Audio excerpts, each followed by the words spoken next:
الراجل اللي في الصورة ده أنا هكلمكم عنه. الراجل ده حكايته عجب، ومكتشفه الشاعر مأمون الشناوي. مأمون الشناوي صحي من النوم، دخل على الحمام عشان ياخد دش سخن. خرج بعد ما خد الدش السخن ولبس هدومه، قام جاب بدلة من الدولاب. البدلة لسه جاية من عند المكواجي. قوم ايه بعد ما لبسها دب ايده في الايه، في جيبه، لقى ورقة. الورقة دي لا عليها اسم ولا رقم تليفون، وشاف كلام عمره ما عدى عليه ولا سمع عنه من قبل كده. المهم ما لقاش قدامه غير ان هو ينادي على الشغالة.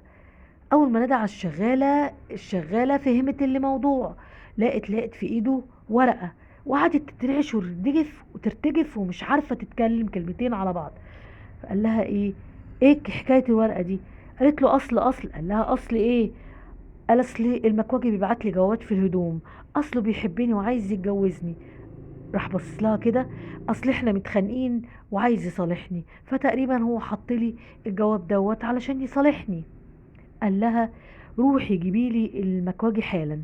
قالت له حاضر فورا هجيب لك.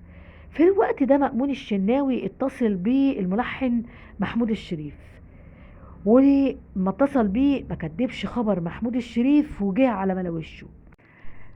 مأمون الشناوي ادى الورقة لمحمود الشريف، شاف الكلام قال له ايه يا عم ده؟ انت واخد سكة جديدة ولا ايه؟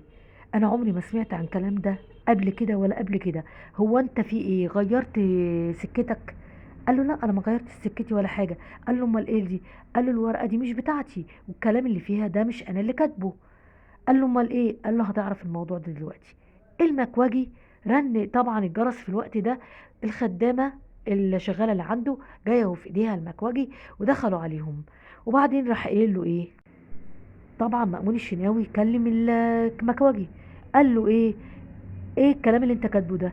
قال له ايه يا بيه في حاجه؟ قال له لا الكلام ده جميل جدا. راح قايل له ايه عجبك يا بيه؟ قال له عجبني. المكواجي طار من الفرحه، وطبعا الشغاله اللي عنده طارت من الفرحه ان هو بيقول كده على حبيبها.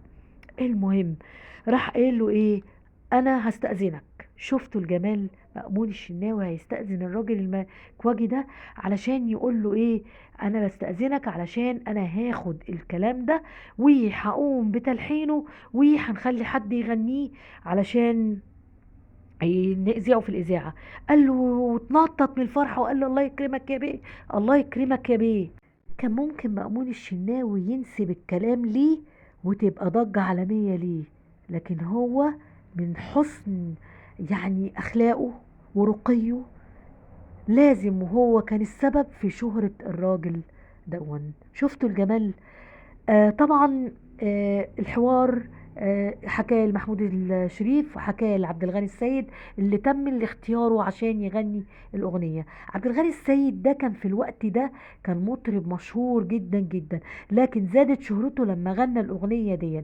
بالفعل الأغنية اتلحنت واتغنت وكسرت الدنيا.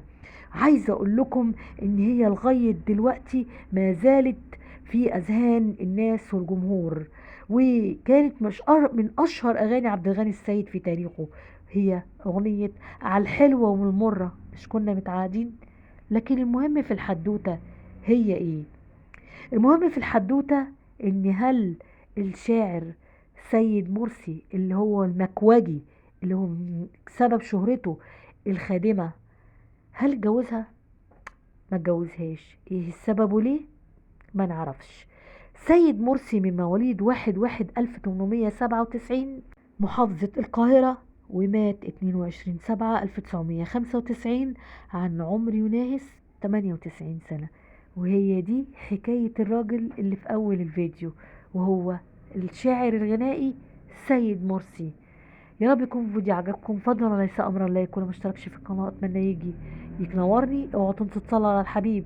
والسلام عليكم ورحمه الله وبركاته، والف الف مليون شكر.